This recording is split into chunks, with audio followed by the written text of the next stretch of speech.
Hi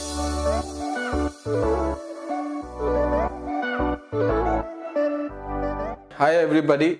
Today we are going to discuss one of the most important policy document that has come out from the Modi government, which is the National Education Policy.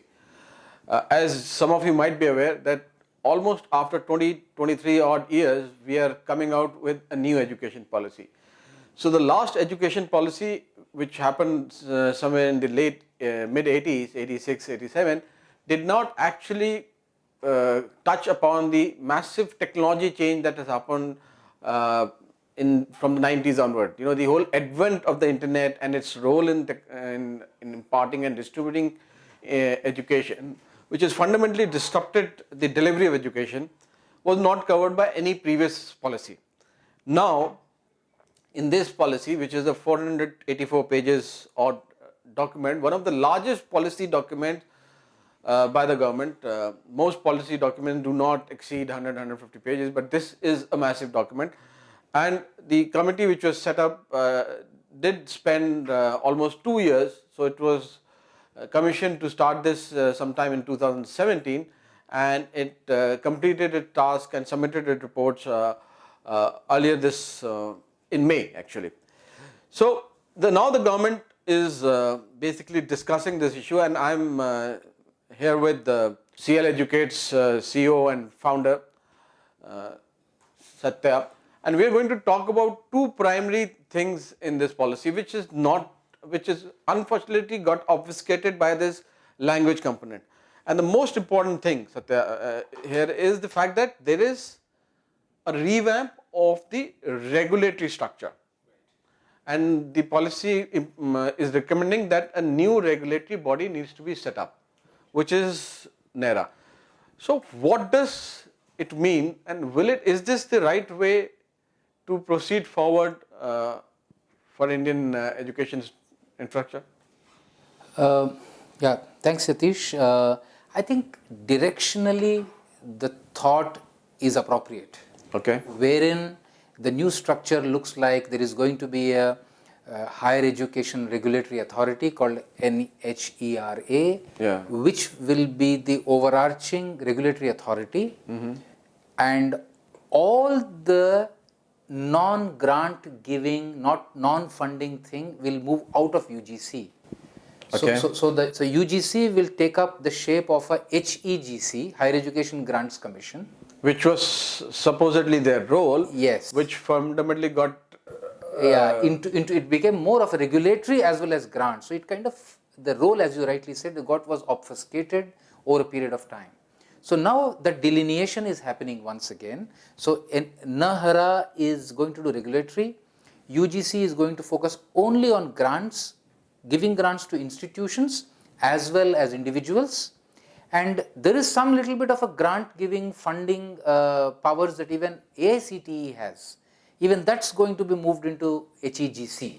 Okay. So there is NHERA, HEGC, AICTE, and beneath that the GECs, the state district education committees, all of those roles also are going to transform, wherein they are saying that either you are a regulator, or you are a fund giver, or you are an operator. You can't be two out of these three, you can only be one out of these three. So in some sense, in terms of cleaning up the structure, it's a good move. Does it fundamentally address the problem that regulation in education has fundamentally been corrupted as a process and has not resulted in the education outcomes that were desired? Does it solve that problem? One, creation of this new regulatory agency? It is not at all clear in this. And you, as you rightly said, being in education for over 2 decades, I find that one is not even mentioned here. It acknowledges that there is corruption. It acknowledges that there is. It acknowledges, the report acknowledges that clearly. It acknowledges the challenges which are there. It acknowledges the conflicts of interest that have led to less than efficient ways in which many of these authorities are operating. However, how does it clean up? How does it bring transparency? How does it use technology to knock off all the middlemen? That's not addressed at all. My hunch is that lot of clarity might be there if somebody has got a view to clean it up, but it might have looked like too much of an overwhelming thing to put it out in a document which is already 484 pages without that. Okay. So my chances are that they want to eat it in pieces. Okay. But you know that regulatory agencies by its very nature have evolved over time. Yes. And we have been far ahead of regulatory bodies in some markets. Like for instance, in the equity markets, the creation of SEBI, which happened in the early 90s, has fundamentally created a new operating structure for markets. It led to dematerialization of stock, reduced fake stocks, created an efficient raising of capital entity, broadened the market. We are the most advanced market in the world because we use technology and created NSE, again in an institutional framework. Now we have this learning of creating good regulatory bodies which do the core job without interfering or without creating processes which are nothing but hindrances for the operation of those entities. Is that possible?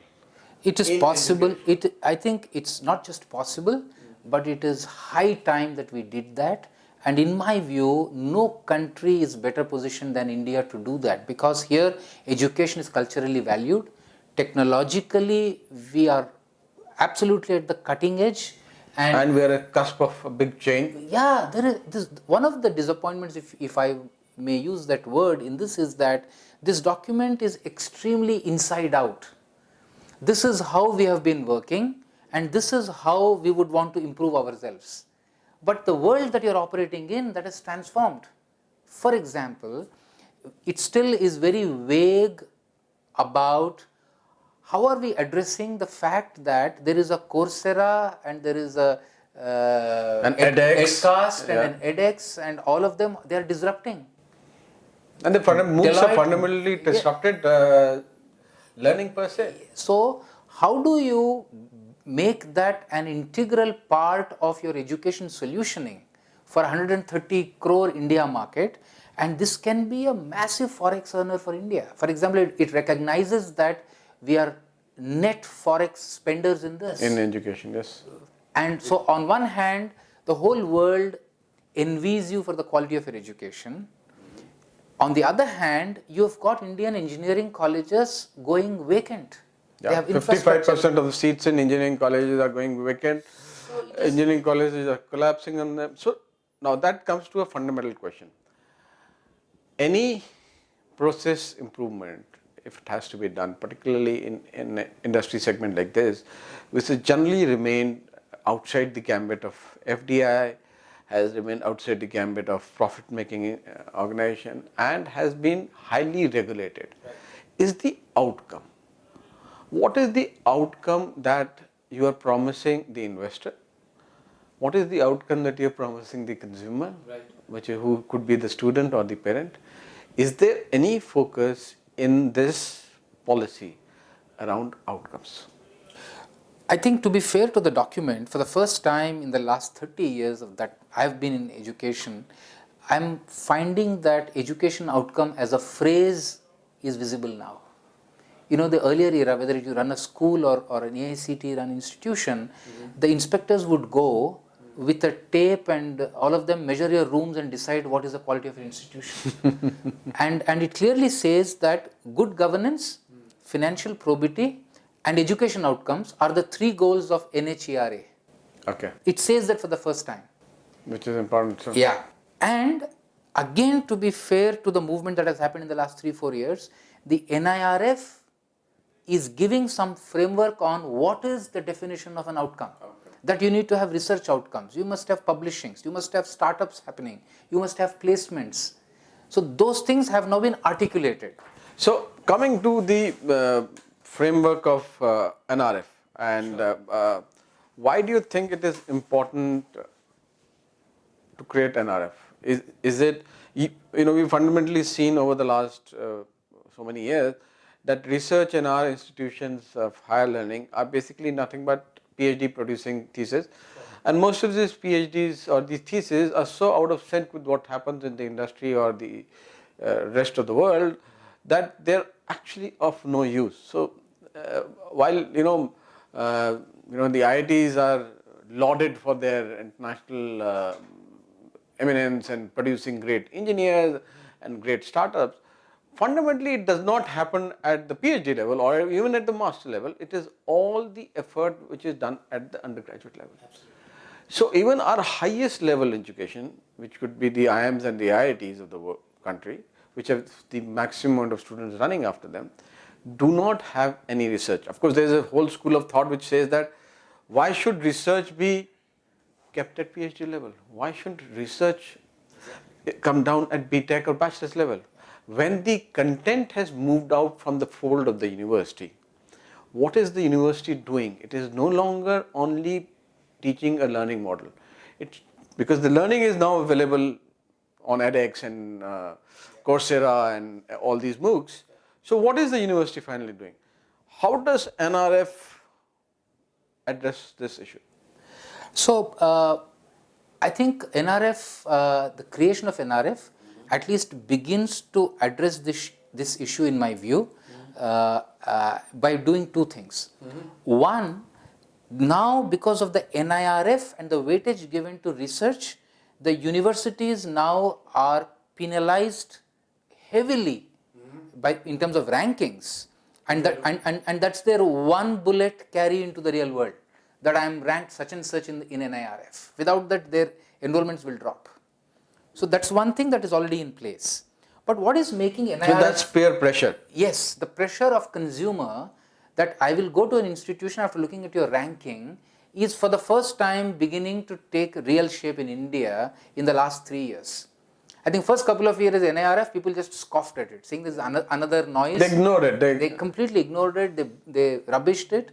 But that is now beginning to take shape. I hope the pressure... So you would say that this was one of the biggest education reforms which passed the notice of a lot of writers in Modi 1.0? Absolutely, absolutely. And I think that government did not get the credit, nor did they know that the impact of that this... they could have taken it to the masses. Maybe they were wise enough, wiser than I am.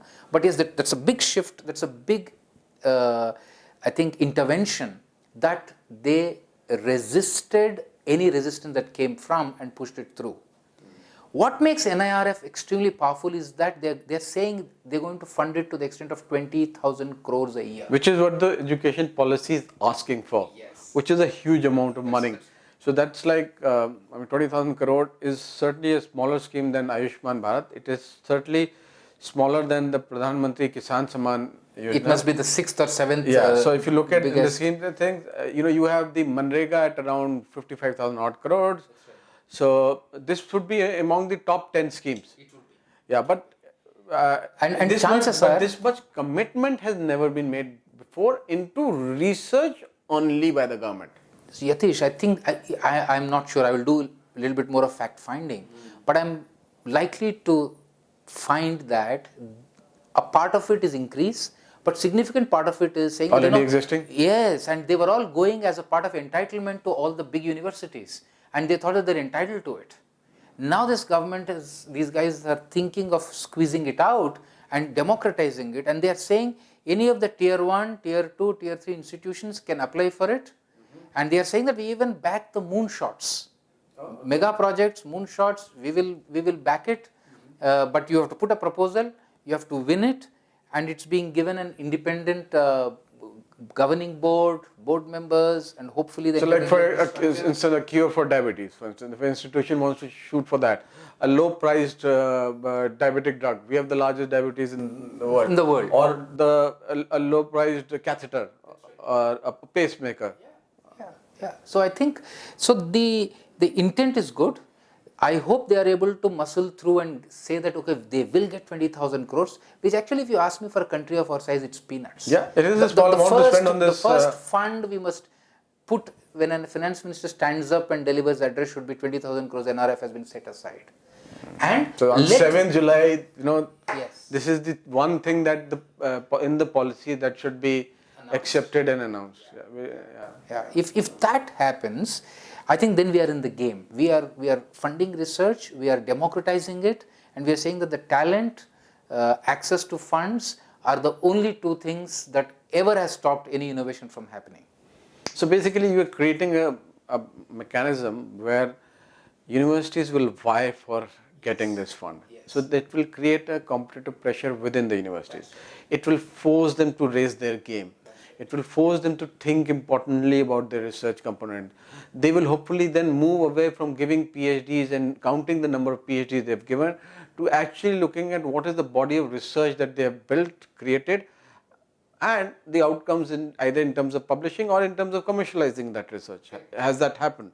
Because I think that fundamentally that connect with the industry will only happen if you are able to commercialize that research, whichever form it is. Even if it is in the liberal arts, it has to be usable, because research for the sake of research, we found that the academicians then go into cutting the problem too fine for it to be actually of any use, except in fundamental science, like physics or mathematics, where you need to do that research. But again, with that, if that research can then be available to somebody who's, say in mathematics, if it is available to somebody who's building algorithms on machine learning, it might aid development of a product.